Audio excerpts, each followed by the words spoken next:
नमस्कार, न्यूज 21 में आप सभी का स्वागत है। मैं हूं प्रियंका बार्थुर। आप देख रहे हैं खबर दिन भर। खबर हनुमानगढ़ के नौहर से है, जहां जन स्वास्थ्य अभियांत्रिकी विभाग की लापरवाही का मामला सामने आया है। विभाग की लापरवाही के चलते यहां से लाखों लीटर पानी बर्बाद हो रहा है और हर रोज पाइपलाइन लीकेज होती है, जिसमें विभाग लीकेज मरम्मत के नाम पर मात्र खाना पूर्ति कर लेता है। बार बार पाइपलाइन लीकेज होने के कारण भामाशाह रामचंद्र मटोरिया मार्ग भी क्षतिग्रस्त हो गया है। पीएचईडी नौहर के अधिशासी अभियंता प्रकाश चौधरी ने मामले में क्या कुछ कहा, देखिए हनुमानगढ़ से विनोद चौधरी की रिपोर्ट में। वो पहले उसको सही करवाया था, लेकिन उसमें कुछ वापस गड़बड़ आ गई। उसका सामान हमने मंगवाया, आज आ जाएगा, आते ही उसको सही करवा देंगे।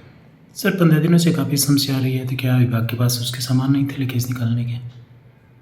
उस साइज का सामान पहले था, उसको सही करवाया था, लेकिन प्रॉपर वो सेट नहीं हुआ। हेवी व्हीकल्स की वजह से बार बार डिस्टर्बेंस हो जाता है।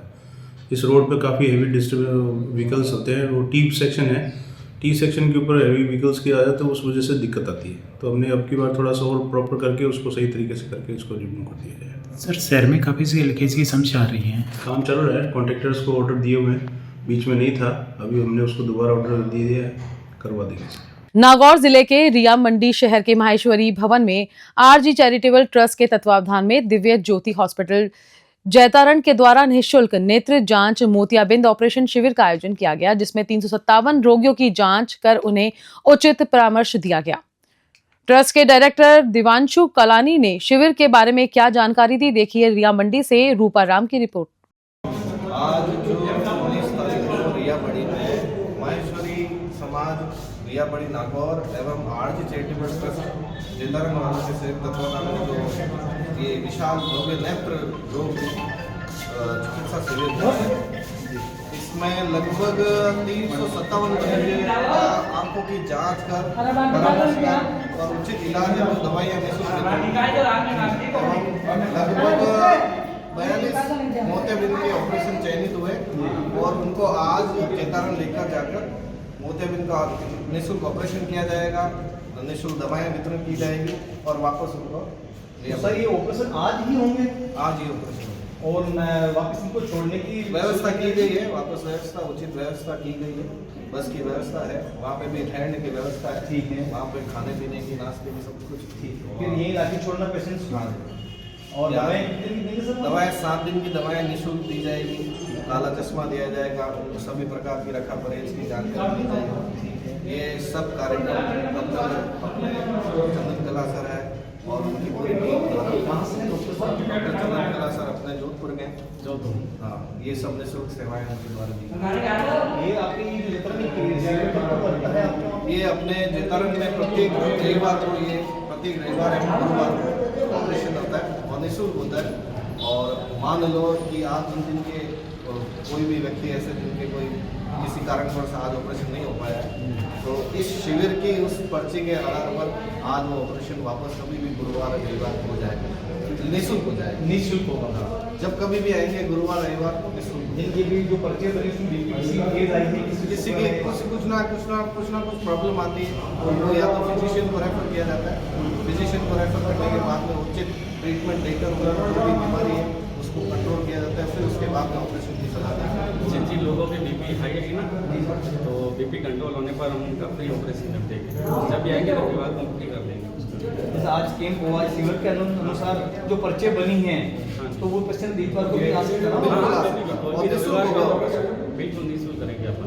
दवाई निःशुल्क रहेगी, चश्मा निःशुल्क रहेगा, खाने की व्यवस्था, भोजन वगैरह सब निःशुल्क रहेगा। रहने की व्यवस्था सब वहीं पे ऑपरेशन के बाद में 7 दिन के बाद जो दवाई देंगे ना सर, वो भी फ्री रहेगी। वो भी फ्री रहेगी। आपका सुना? Devanshu Kalani RG charitable trust की तरफ से मैं हूँ और दिव्य ज्योति हॉस्पिटल अपने संस्था है। आपका सुना? डॉक्टर चंदन कला मथुरा उनकी टीम से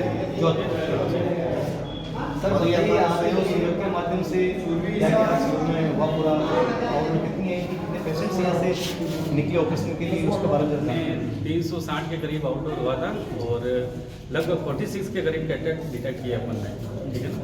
हाँ, तो 40 के करीब अपन मोतियाबिंद के ऑपरेशन करेंगे। वो आज ही होगा ना सर? हाँ, सब आज होंगे।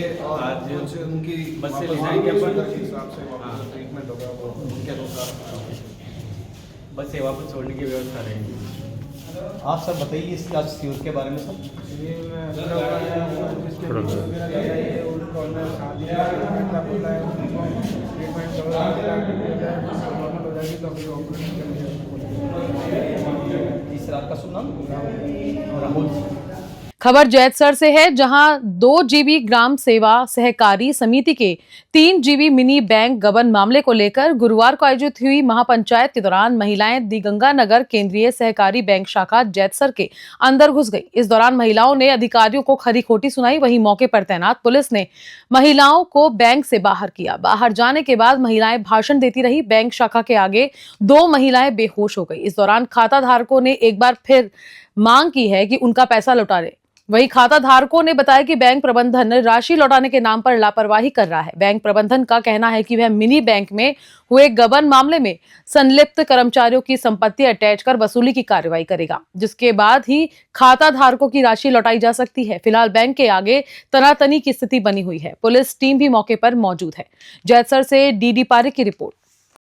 युवा कांग्रेस जोधपुर देहात द्वारा प्रभारी मोहम्मद शाहिद, प्रदेश अध्यक्ष अभिमन्यु पूनिया, कार्यकारी प्रदेश अध्यक्ष सुधींद्र मूड, यशवीर सूरा, लक्ष्मण सांखला व जिला प्रभारी राजेश रलिया के निर्देशानुसार जिलाध्यक्ष पुखराज देवराया के नेतृत्व में जिला कांग्रेस कार्यालय जोधपुर में प्रेस वार्ता आयोजित की गई।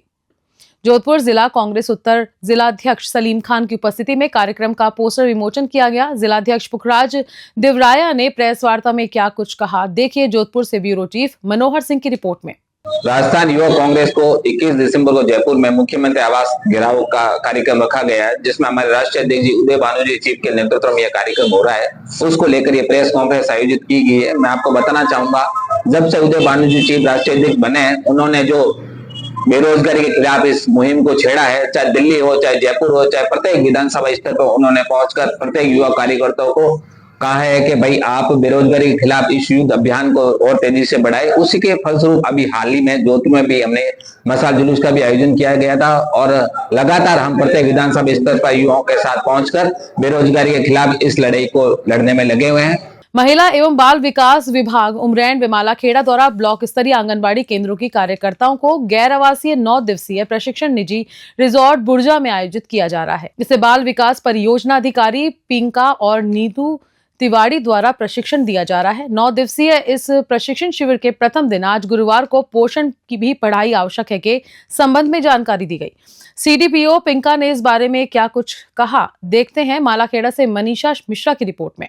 परियोजना उमरेन में आज से ब्लॉक स्तरीय पोषण भी पढ़ाई भी विषय पर आंगनबाड़ी कार्यकर्ताओं को गैर आवासीय प्रशिक्षण आयोजन किया जा रहा है, जिसमें 80 कार्यकर्ताओं को हमने 3-3 बैच बनाए हैं और ये गैर आवासीय प्रशिक्षण 9 दिन तक चलेगा, जिसमें हम पोषण भी पढ़ाई भी के माध्यम से कार्यकर्ताओं को जो सरकार की योजनाएं हैं उसके बारे में बताएंगे कि वो बच्चों को आंगनबाड़ी सेंटर में किस तरीके से उनको बताएं। क्या नाम आपका? पिंका, बाल विकास परियोजना अधिकारी पिंका। बीकानेर जिला स्तरीय जन सुनवाई और जिला जन अभाव अभियोग समिति की बैठक गुरुवार को जिला कलेक्टर नम्रता वृष्णि की अध्यक्षता में संपन्न हुई। जन सुनवाई में 86 प्रकरण आए। बैठक में 16 प्रकरणों पर विचार विमर्श किया गया। इस दौरान जिला कलेक्टर ने हाउसिंग बोर्ड कॉलोनी में अतिक्रमण, कब्जा एवं साफ सफाई न होने की शिकायत पर अधिकारियों के गैर जिम्मेदार व तथ्यहीन जवाब देने एवं परिवेदनाओं को नजरअंदाज करने पर नाराजगी जताई। उन्होंने हाउसिंग बोर्ड के अधिकारियों को यूआईटी से समन्वय रखते हुए अतिक्रमण संबंधित जांच एवं उचित कार्रवाई के निर्देश दिए। बीकानेर से सुरेश जैन की रिपोर्ट। टोंक में खाप पंचायत के फैसले से एक परिवार पिछले 6 महीनों से परेशान है। समाज के पंच पटेलों ने परिवार को समाज से बाहर कर दिया। पानी भरने से लेकर कपड़े सिलाने तक न सिर्फ पाबंदियां लगाई बल्कि आर्थिक तौर पर भी दंडित किया गया है। वहीं परिवार में शादी में आने वाले रिश्तेदारों को भी समाज के लोगों ने आर्थिक दंड से दंडित किया। करीब 6 महीने से परेशान परिवार ने आज जन सुनवाई में अपनी पीड़ा बताई। पीड़ित परिवार ने क्या कुछ कहा, देखिए टोंक से राजेश सैन की इस खास रिपोर्ट में।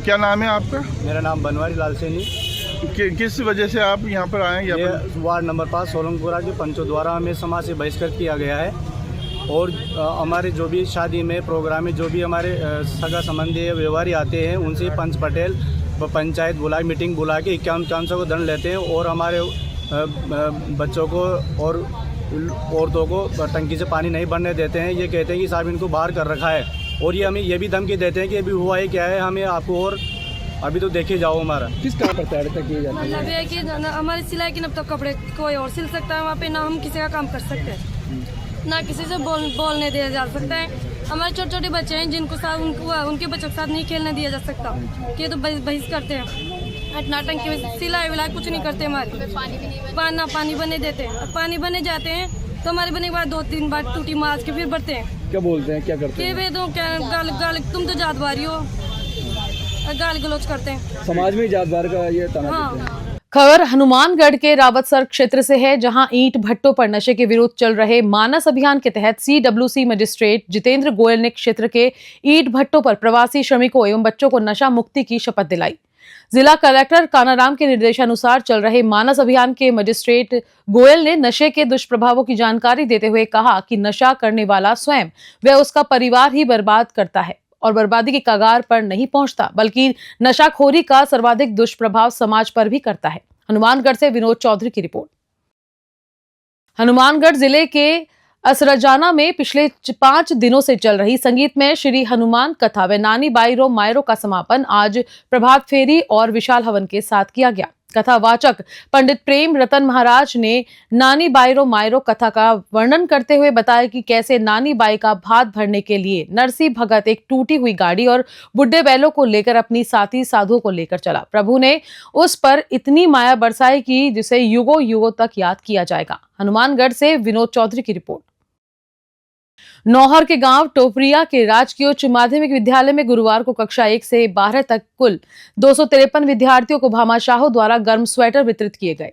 सुजाता तुसलियाना एवं सुशील तुसलियाना चार्टेड अकाउंटेंट द्वारा ये मानवीय पहल की गई। इस अवसर पर झुंझुनू निवासी प्रधानाचार्य सीमा शर्मा ने बताया कि उनके निवेदन पर उनके मित्र बंधुओं द्वारा स्वेटर वितरित किए गए हैं। सभी ने भामाशाहों के स्वस्थ, सुखी एवं सफल जीवन के लिए मंगल कामना की। नौहर से सेठी गुदारा की रिपोर्ट। जालौर में जवाई बांध के पानी को लेकर किसानों का धरना जारी है। किसानों ने पीएम मोदी के नाम जिला कलेक्टर डॉक्टर प्रदीप गवांडे को ज्ञापन दिया। गौरतलब है कि विधानसभा चुनावों में केंद्रीय गृह मंत्री अमित शाह ने भाजपा उम्मीदवार जोगेश्वर गर्ग के चुनाव प्रचार रैली में जवाई बांध से जवाई नदी को पुनर्भरण करने की सार्वजनिक मंच से घोषणा की थी। पिछले लंबे समय से जालौर जिले के किसान जन आंदोलन के माध्यम से सरकार का ध्यान आकर्षित कर जवाई बांध में जालौर का हक तय करने को लेकर लोकतांत्रिक धरना प्रदर्शन कर चुके हैं, लेकिन अभी तक सरकार की ओर से कोई सकारात्मक कदम नहीं उठाया गया है, जिससे जवाई नदी के आसपास के कुओं का जल स्तर दिनों दिन गहराता जा रहा है। वर्तमान में 500 से 700 फीट की गहराई में भी पानी मिलना मुश्किल हो गया है। जालौर से ब्यूरो रिपोर्ट। डीग जिले के गांव बद्रीपुर पंचायत के गांव श्रीपुर व गदारपुर में सरपंच की दबंगई का मामला सामने आया है। सरपंच ने खुलेआम ऐलान किया है कि वह कोई भी विकास कार्य नहीं कराएगा। श्रीपुर गांव में आरोप लगाया गया है कि यहां कोई काम नहीं करवाए गए, पैसे लेकर अपने अपने घरों में ही काम करवाए गए हैं। देखते हैं भजनलाल शर्मा सरकार ऐसे सरपंचों पर क्या कार्रवाई करती है। डीग से पंकज शर्मा की रिपोर्ट। डीग जिला कलेक्टर उत्सव कौशल की अध्यक्षता में गुरुवार को पंचायत समिति सभागार में जिला स्तरीय जन सुनवाई आयोजित की गई। आपको बता दें 19 दिसंबर से 24 दिसंबर तक गुड गवर्नेंस सप्ताह पूरे जिले में मनाया जा रहा है, जिसके तहत आमजन के शिकायत निवारण, सेवा विवरण और आउटरीच कार्यक्रमों के साथ शासन को लोगों के करीब लाना सुनिश्चित किया जाएगा। डीग से पंकज शर्मा की रिपोर्ट। जहाजपुर क्षेत्र में एक बार फिर बकरी चोर गैंग सक्रिय हो चुकी है। मांडलगढ़ रोड पर स्थित एक मकान के बेसमेंट में पाले जा रहे 5 कमरों को ताला तोड़कर ले गए, जिसकी वारदात सीसीटीवी कैमरे में कैद हो गई। क्षेत्र में पूर्व में भी बदमाशों ने बकरे चुरा कर ले जाने की घटनाएं अंजाम दे चुके हैं। जानकारी के मुताबिक जैनुल आबेदीन पिता अब्दुल हमीद निवासी वार्ड नंबर 16 निवासी ने 10 दिसंबर को थाने में रिपोर्ट दी थी, जिसमें बताया गया था कि मेरे पास 36 बकरे हैं और 10 दिसंबर को सुबह करीबन 6 बजे मैंने उठकर मेरे मकान के बेसमेंट में बकरे देखे। जिनको देखने के लिए गया, देखा कि उनके कमरे के बाहर गेट पर ताला लगा टूटा पड़ा था। वारदात में तकरीबन 1,30,000 रुपए का नुकसान हुआ। जहाजपुर से ब्यूरो चीफ आजाद नेप की रिपोर्ट। खबर दिन भर में फिलहाल इतना ही। नमस्कार।